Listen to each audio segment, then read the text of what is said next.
شہید کربلا ہے یہ، رسول کی دعا ہے یہ۔ صرف مسلمان کے پیارے ہیں حسین، چرخ نوع بشر کے تارے ہیں حسین۔ انسان کو بیدار تو ہو لینے دو، ہر قوم پکارے گی ہمارے ہیں حسین۔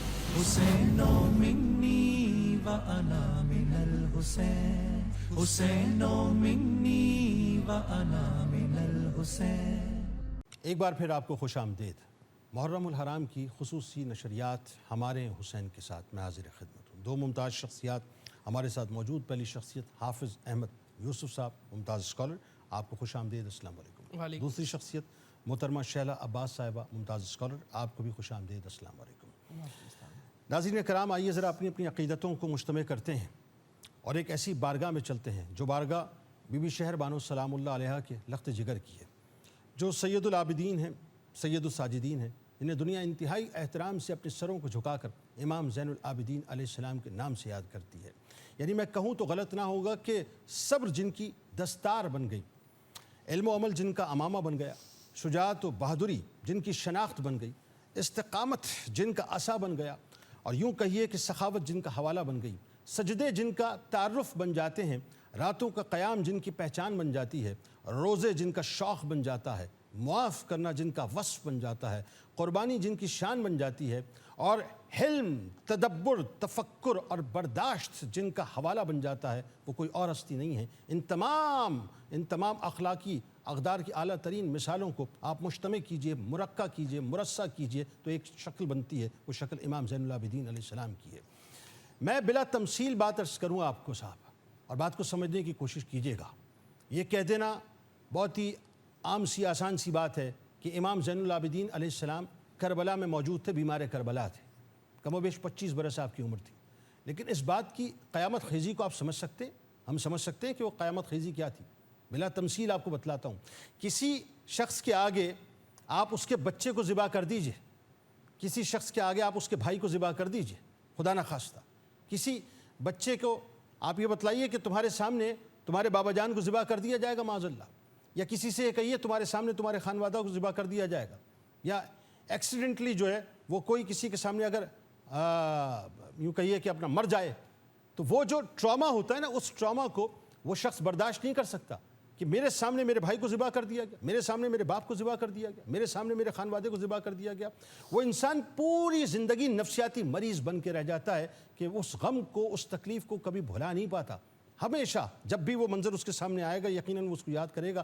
میں تو سمجھتا ہوں کہ اس کا دماغی توازن بھی ٹھیک نہیں رہے گا۔ قربان جائیے امام علی مقام امام حسین علیہ السلام کے اس شہزادے پر کہ جن کو اللہ تبارک و تعالیٰ نے وہ استقامت عطا فرمائی تھی کہ آپ کے سامنے یکے بعد دیگرے پہلے آپ کے بابا جان کے اصحاب ذبح کیے گئے، بات یہاں رکی نہیں، اس کے بعد آپ کے سامنے ایک ایک کر کے بنو ہاشم کے چاند ذبح کیے گئے، بات یہاں پر رکی نہیں، یہاں تک کہ بات آ گئی علی اصغر علیہ السلام پہ، ان کو بھی ذبح کر دیا گیا، اور بات یہاں بھی نہ رکی، اس کے بعد آپ کے بابا جان امام علی مقام امام حسین علیہ السلام کو بھی ذبح کر دیا گیا، اور بات یہاں رکی نہ ناظرین۔ یعنی میں اس صبر پہ، اس استقامت پہ قربان ہو جاؤں جو صبر اور استقامت امام زین العابدین علیہ السلام کو اللہ تعالیٰ نے عطا کیا، کہ اس کے بعد آپ کے سامنے مقدس خواتین کو باقاعدہ اونٹوں کی پیٹھوں پر بٹھایا گیا، ان کو رسیوں سے باندھا گیا، آپ کو زنجیروں میں جکڑا گیا، بیمار تھے آپ کو اس کے بعد کوفے کے بازاروں میں گھمایا گیا، لیکن اس کے باوجود استقامت کے پہاڑ جو ہیں وہ متزلزل نہ ہوئے۔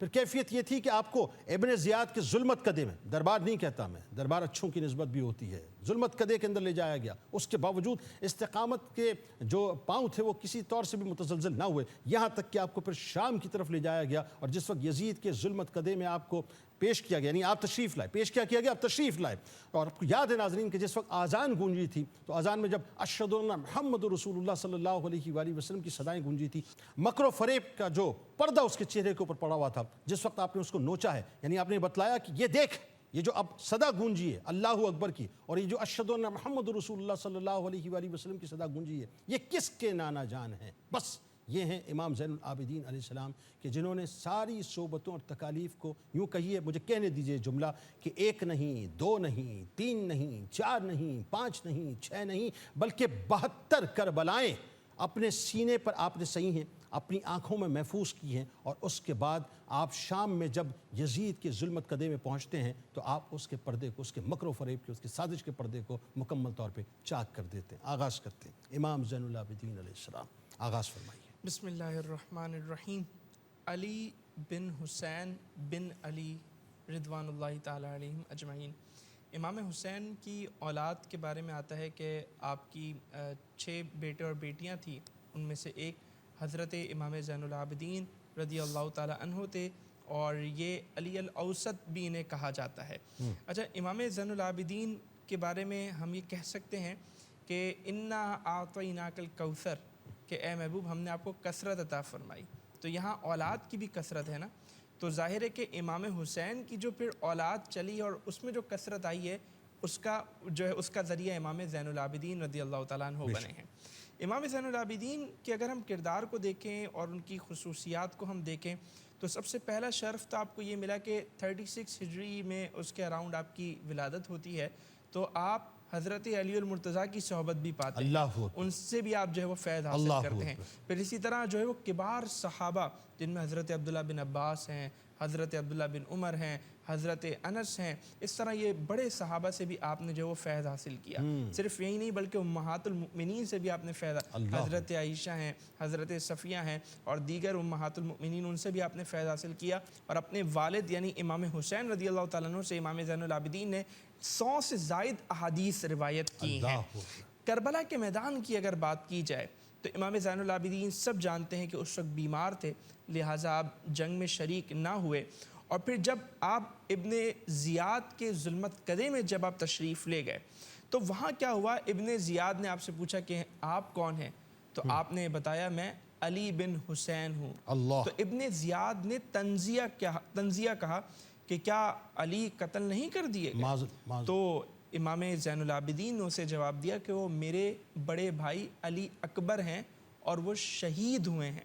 تو ابن زیاد نے جوابی طنز کیا کہ انہیں اللہ نے قتل کیا۔ مطلب آپ جرت دیکھیں ان لوگوں کی، ان ظالموں کی، ان گستاخوں کی۔ جنید بھائی، وہ قرآن کی آیت ہے نا کہ اگر تم نبی کریم علیہ السلام کی گستاخی کرو گے تو تمہارے اعمال برباد ہو جائیں گے اور تمہیں شعور تک نہ ہوگا۔ یہ اسی منزل پر پہنچ گئے تھے کہ گستاخیاں، بے ادبیاں، ظلم و ستم کیے جا رہے تھے، اللہ نے ان سے شعور کی قوت ہی چھین لی تھی۔ انتحبط اعمالکم وانتم لا تشعرون۔ ایگزیکٹلی، تو ان سے شعور کی قوت چلے گئی تھی۔ تو اس نے جوابی طور پہ طنز یہ کیا کہ اللہ نے معاذ اللہ جو ہے وہ قتل کیا ہے۔ تو امام زین العابدین نے فرمایا، اور آپ جواب میں خوبصورتی دیکھیے، جواب میں حکمت دیکھیے، امام زین العابدین نے فرمایا کہ اللہ ہی ہے جو پیدا کرتا ہے، جو ہماری جان لیتا ہے، تو سب اللہ ہی کے حکم پر ہوتا ہے۔ اور پھر روایات میں ہمیں ملتا ہے کہ ابن زیاد آپ کو قتل کرنے کے لیے آگے بڑھا، آپ کو قتل کرنے کا حکم دیا۔ اس موقع پر آپ کی پھپھی جان حضرت زینب آگے بڑھی اور انہوں نے فرمایا کہ اگر تم زین العابدین کو قتل کرنا چاہتے ہو، انہیں شہید کرنا چاہتے ہو، تو تمہیں پہلے مجھے شہید کرنا ہوگا۔ تو خیر پھر وہ رک گئے اور انہوں نے امام زین العابدین کو شہید نہ کیا۔ اور یہاں بھی میں آپ کو یہ بات بتاتا چلوں کہ کربلا کے میدان میں ایک موقع ایسا آیا تھا کہ وہ ظالم، شقی، بدبخت لوگ امام زین العابدین کو قتل کرنے کے بھی در پہ تھے، لیکن کچھ لوگوں نے کہا کہ یہ تو بیمار ہیں، یہ کیا کر لیں گے، ان کو چھوڑ دو، ان کو جانے دو۔ تو پھر یوں امام زین العابدین جو ہے وہ خواتین کے ساتھ چلے، اور یہ ظاہر مشیت خداوندی کہ وہ نسل حسینی جو ہے، ایگزیکٹلی، بالکل یہی بات ہے۔ اور پھر جب امام زین العابدین سے اور پھر ایک اور بھی چیز تھی، ان کی سیاسی مصلحت بھی کچھ نہ کچھ اس میں شامل تھی۔ اور پھر امام زین العابدین سے جب پوچھا گیا نا کہ آپ لوگوں نے صبح کس حال میں کی، تو پھر آپ نے فرمایا کہ ہم نے صبح ویسی کی جیسے بنی اسرائیل نے کی تھی۔ اور پھر آپ نے یہ بھی فرمایا کہ ہمارا حق نہیں پہچانا گیا۔ وہ جو نبی کریم علیہ السلام نے فرمایا تھا نا کہ کل لا اسألکم علیہ اجرا الا المودۃ فی القربیٰ، کہ میں تم سے یہ چاہتا ہوں کہ تم میرے جو ہے وہ عزیز و اقربا سے مودت کرو، محبت کا رشتہ قائم رکھو۔ تو امام زین العابدین نے فرمایا کہ ان لوگوں نے ہمارا وہ جو ہے حق یاد نہیں رکھا، اور آپ کے بارے میں یہ آتا ہے ایسے سخی تھے، ایسے علم والے تھے کہ آپ کے بارے میں آتا ہے کہ جب آپ کا وصال ہوا، کمر پر جو آپ کے نشانات تھے، رسیوں کے نشانات، بوریاں اٹھا اٹھا کے، اور روایات میں یہاں تک آتا ہے کہ اس زمانے میں جب امام زین العابدین رخصت ہوئے تو ان کے علاوہ کوئی ایسا شخص نہیں بچا جو راتوں کو چھپ کر لوگوں کی مدد کرتا ہو۔ آپ کہتے تھے کہ راتوں کو چھپ کر مدد کرنا اللہ کے غضب کو ڈھاتا ہے۔ اس میں اوصاف کی بات کریں صاحب تو اوصاف و کمالات تو وہ سرکار علیہ السلام کا پرتاؤ، مولا کائنات کا پرتاؤ، مولا حسین کا پرتاؤ، وہ دیکھیں نا والکاظمین الغیظ والعافین عن الناس واللہ یحب المحسنین کی عملی تفسیر اگر آپ دیکھیں یا تصویر دیکھیں تو امام زین العابدین علیہ السلام ہے۔ محترمہ ذرا آپ بتائیے، امام زین العابدین علیہ السلام، میں نے ایک جملہ ادا کیا کہ ہر ایک نے ایک کربلا سہی، امام زین العابدین علیہ السلام نے 72 کربلائیں اپنی آنکھوں میں سہی، اپنے سینے پہ سہی۔ بتائیے۔ بسم اللہ الرحمن الرحیم۔ مولا امام زین العابدین السلام جو علی ابن الحسین ہیں، چشم و چراغ کربلا ہیں، اور وہ ہستی ہیں جنہوں نے امام علی مقام کے مشن کو اس کے پایۂ تکمیل تک پہنچایا ہے۔ اگر ہم امام زین العابدین السلام کی کامیابیوں کی طرف دیکھیں کہ اس مشکل ترین حالات میں آپ نے کس طرح کی زبردست کامیابیاں حاصل کی، تو دیکھیے کوئی بھی انسان اس بات پر بڑا نہیں کہلاتا کہ اس پر مصیبتیں کتنی پڑیں۔ انسان اس بات پر بڑا کہلاتا ہے کہ جب اس پر مصیبتیں پڑیں تو اس کا رد عمل کیا تھا۔ اور اللہ رے صبر امام زین العابدین السلام، اللہ رے قوت علی ابن الحسین علیہ السلام، جس کو مرزا غالب جب خراج تحسین پیش کرتے ہیں تو کہتے ہیں کہ ہمارا منہ ہے کہ دیں اس کے صبر و ضبط کی داد، مگر نبی و علی مرحبا کہیں جس کو۔ اللہ اکبر۔ اور کیوں نہ ہو کہ امام زین العابدین السلام اس بلند ہستی، یہ اس مقام بلند کو نہ زمانے کو دکھائیں کہ جب امام زین السلام کی ولادت ہوئی ہے تو تاریخ یہ بتاتی ہے کہ امام حسین السلام نے ان کو مسجد میں جا کر رکھا تھا اور یہ کہا کہ پروردگار یہ تیری طرف سے ایک عظیم تحفہ ہے اور میں تیری ہی بارگاہ میں پیش کرتا ہوں۔ اللہ۔ اور مولائے کائنات حضرت علی علیہ السلام نے یہ کہہ کر خانہ خدا سے اٹھایا تھا کہ پروردگار میں اسے تیرے خانہ خدا سے اٹھاتا ہوں اس لیے تاکہ میں اس کی تربیت کر سکوں۔ اچھا، پھر ہم یہ دیکھتے ہیں کہ آپ نے اپنے منصب کی ذمہ داریوں کو احسن ترین طریقے سے پورا کیا۔ تو امام کی منصب کی ذمہ داریوں کو سمجھنے کے لیے پہلے ضروری ہے کہ ہم یہ سمجھیں کہ منصب امامت کی ذمہ داریاں ہیں کیا۔ دیکھیے رسول خدا صلی اللہ علیہ وسلم کے خطبات کا نچوڑ ہی بتاتا ہے کہ رسول دین لاتا ہے، امام دین کو بچاتا ہے۔ رسول دین کی بنا ہے، امام دین کی بقا ہے۔ رسول کا کام بندوں تک ابلاغ شریعت ہے، امام کا کام اس شریعت کی حفاظت ہے۔ رسول اللہ کے احکامات کو لوگوں تک لے کر آتا ہے، امام لوگوں کے اعمال خدا تک لے کر جاتا ہے۔ رسول ان سے لڑتا ہے جو آیتوں کی تکذیب کریں، آیتوں کو جھٹلائیں، اور امام ان سے لڑتا ہے جو آیتوں میں تحریف کریں، آیتوں میں اپنے مطلب کے معنی نکالنے کی کوشش کریں۔ اور اللہ رے امام زین العابدین السلام کی حکمت عملی، آپ نے جو رد عمل ظاہر کیا ہے وہ یہ نظر آتا ہے کہ اس سے برا چشم فلک نے کوئی منظر نہیں دیکھا ہوگا کہ خاندان رسالت کو اس طرح تاراج کیا گیا ہے اور بیبیاں جلے ہوئے خیموں کی راکھ پر بیٹھی ہوئی ہیں، جہاں سے آپ کا منصب امامت آغاز ہوتا ہے۔ اور وہاں ہم یہ دیکھتے ہیں کہ امام زین العابدین السلام نے اپنے سر کو طاعت معبود میں رات کو رکھا اور صبح تک آپ شکر کا سجدہ ادا کرتا رہے کہ پروردگار تیرا احسان کہ تو نے ہمیں اس آزمائش کے لائق سمجھا۔ پھر آپ کے وہ فصیح و بلیغ خطبات جنہوں نے دربار یزید میں، دربار ابن زیاد میں، اور پھر ان راستوں میں سوئے ہوئے ضمیروں کو زندہ کیا۔ تو آپ کا جو طرز عمل ہے وہ یہ بتاتا ہے کہ اس کی ہیبت سے پریشاں حکمرانوں کی نگاہ، اس کی عظمت سے نگوں سر ترو تاج و کلا، ڈھونڈتی ہے آدمی کی عافیت اس کی پناہ، ہیں دعائیں اس کا لشکر درگزر اس کی سپاہ، زندگی کی روشنی کا نام ہے کیا علی ابن الحسین ایک آدمی کا نام ہے؟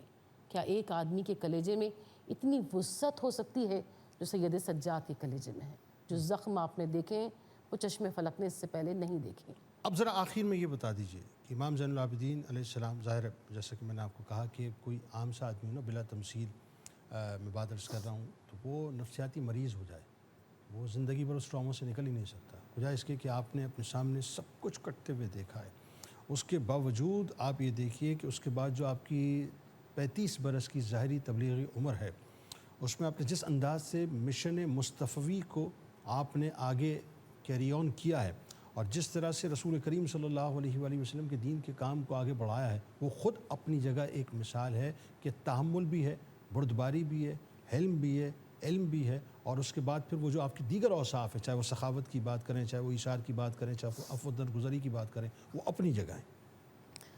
دیکھیں کسی بھی انسان کے تعارف کے لیے ہمیں دیکھتے ہیں کہ یا تو اس کے تعارف کا مطلب یہ ہے کہ اس کا حسب نسب، یا اس کے تعارف کا کیا جا سکتا ہے اس کے الفاظ سے، جو اس کے الفاظ تاریخ میں موجود ہیں، یا جو اس کو القابات عطا کیے گئے. تو ہر حوالے سے جیسے ہم تعارف حاصل کرنا چاہیں، امام کی معرفت حاصل کرنا چاہیں، یہ نظر آتا ہے کہ وہ امام زین العابدین اسلام رسول خدا صلی اللہ علیہ وسلم کا پرطور عکس ہے، اور یہ اس خاندان کی شان ہے.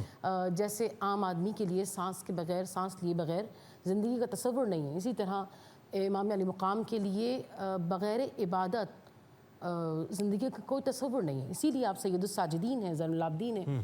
اور دیکھیے جب ہم امام کی اس تبلیغ کو دیکھتے ہیں جو آپ نے کی، اور آپ کے الفاظ کو دیکھتے ہیں، تو آپ صحیفہ کاملہ جو امام کی دعاؤں کا مجموعہ ہے، اس میں ہر جملہ نہ صرف یہ کہ ہمارے دل و دماغ کو روشن کرتا ہے بلکہ ہمیں خدا سے قریب کر دیتا ہے. اب مثالاً عرض کروں کہ امام اپنی دعائے مکارم اخلاق میں ارشاد فرماتے ہیں، پروردگار مجھ سے اپنی عبادت کرا مگر اپنی عبادت پر فخر و غرور ہونے سے بچائے رکھ. اگر آپ غور کیجئے تو یہ ایک جملے میں امام نے پوری عبادت کے فلسفے کو سمیٹ دیا. اللہ کہ مجھ سے اپنی عبادت کرا، یہ جملہ یہ بتا رہا ہے کہ عبادت انسان خود نہیں کر سکتا جب اللہ کی تک توفیق نہ ہو. خدا کی طرف سے توفیق عنایت نہ ہو. ٹھیک. اور پھر آپ یہ ارشاد فرما رہے ہیں کہ پروردگار مجھ سے اپنی عبادت کرا مگر اپنی عبادت اس عبادت پر مجھے فخر و غرور ہونے سے بچائے رکھ. یعنی عجب سے محفوظ کر. ہاں، تو اب یہ سمجھ میں آتا ہے کہ یعنی آپ نے پورے فلسفے عبادت کو ایک جملے میں سمو دیا.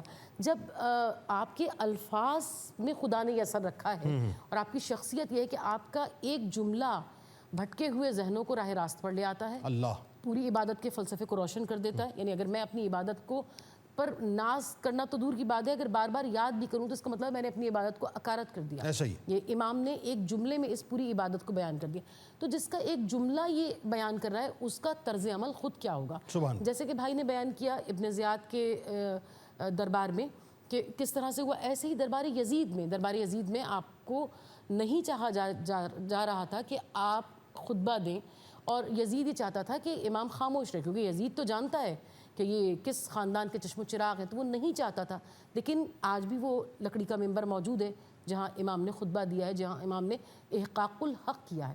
یعنی جس کا سایہ نہ تھا اس نور کے سائے ممبر احمد مختار پہ سجاد آئے. جہل کی دھوپ ڈھلی علم کے بادل چھائے، ہوش و ادراک نے گم کردہ زمانے پائے.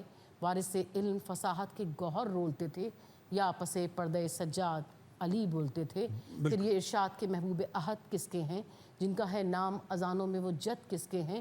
جلوے پھیلے ہوئے تا شام ابد کس کے ہیں، وارث احمد مختار بھلا تو ہے کہ میں، پسر مکہ و فرزند منا تو ہے کہ میں. بہت شکریہ. امام نے اعلاء کلمت الحق کیا، امام نے احقاق الحق کیا. امام نے اپنی منصب کی ذمہ داریوں کو احسن ترین طریقے سے کمال پر پہنچا. بہت شکریہ آپ دونوں احباب کا تشریف لائے. سلسلہ ناظرین جاری رہے گا. ظاہر ہے یہ ذکر پاک، یہ تذکار پاک اور یہ کربلا کی جتنی بھی تکالیف ہیں یہ بیان ہوتی رہیں گی. ملاقات کرتے ہیں آپ سے ایک مختصر سے وقفے کے بعد.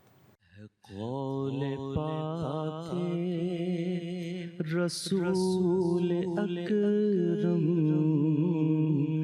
حسین مجھ سے جدا نہیں